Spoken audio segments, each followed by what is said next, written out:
You and your own bandmate, guitarist Chris Poland, you go way back, and you have a lot in common. Amazingly, right down to a serious hand injury.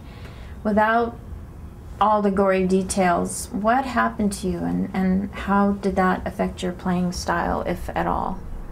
Well, my hand was broken in 10 or 11 places, and they were, at the time they wanted to put pins in it and do a surgery to fuse all the bones together, and I didn't want to have any surgery done. Even though my hand was swollen up like a cantaloupe, I didn't want to do it, so they put a cast on it, and I guess it was just meant to be that all the bones healed together except for one right here that kind of healed on top of one another, and it was just the luck of the draw, and I just kind of relearned to get used to my hand, even though they said by not having surgery you're going to lose the use of that hand, and you know, at the time I just rolled the dice. And were you like in physical therapy? No, at all? no. Wow. Baseball mitt, play catch, you know, have a catch, and squeezing the glove helped a lot. And once the bones were healed, you know, now all was broken, but it was just a long process, and it just eventually they just healed on their own. And the only thing, this finger turns in a little bit, and then I have that little snap, and that's.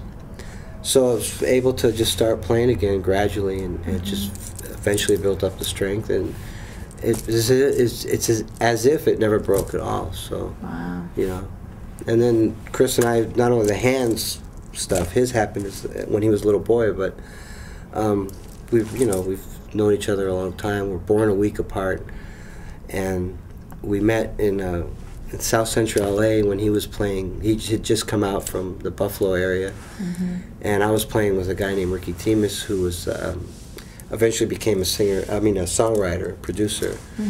And he would say, "Man, there's this kid that plays in the next room that his style play works real well with yours." And then we met and we hit it off really well, and we had almost exactly the same influences. We're born a week apart, and it was like, you know, it was just magical, you know. So we played then. This is before the Megadeth stuff, and then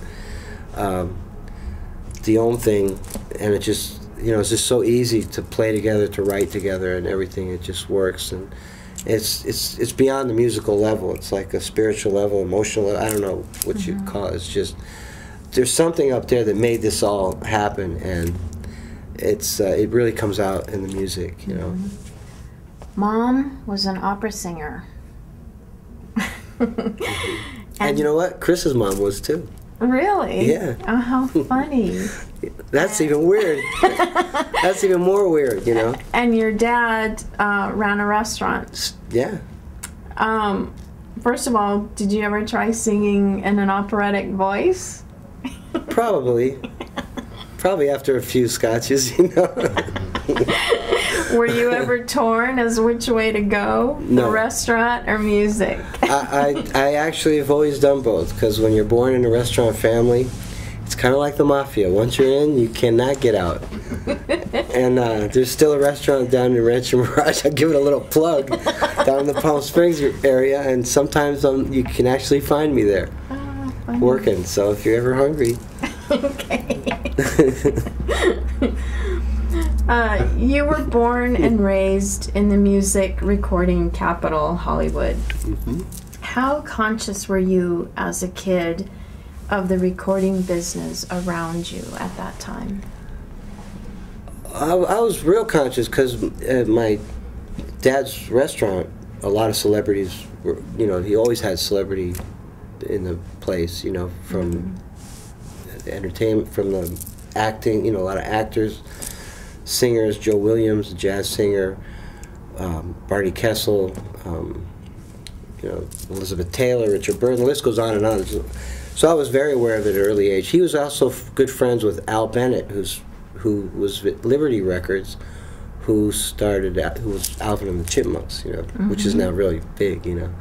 So yeah, I was familiar with all those guys, you know, and some of them were even kind enough to listen to like really bad cassette tapes of me, you know, and So it was a natural course then to become a musician. Yeah, but it was because I love to do it. I never thought of a big recording contract at the time. You know, when I was starting out, it was just for a love of it. Sure.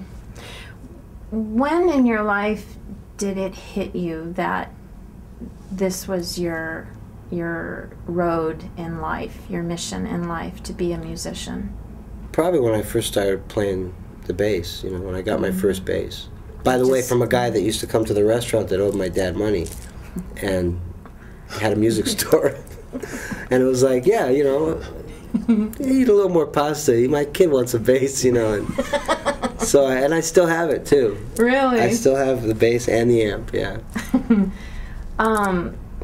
What would you be doing if you weren't in music? I'd be in the restaurant business. Okay. Oh, sure. Yeah. Not singing opera then. No, I get someone else to come in, and then, you know, if you know, worst comes to worst, I could always play there too. You know, it's like my place. Shut up, eat, and listen. Right. And at this stage in your life, how would you look back on your life and where it's brought you to this moment?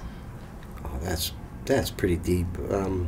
If you don't want to answer, that's okay. No, I wouldn't know how. I don't know how to answer. I mean, I have no regrets. I mean, you know, when you're a musician, it's hard to sell yourself. Some guys have the big ego and can really push themselves and can get them to where they get.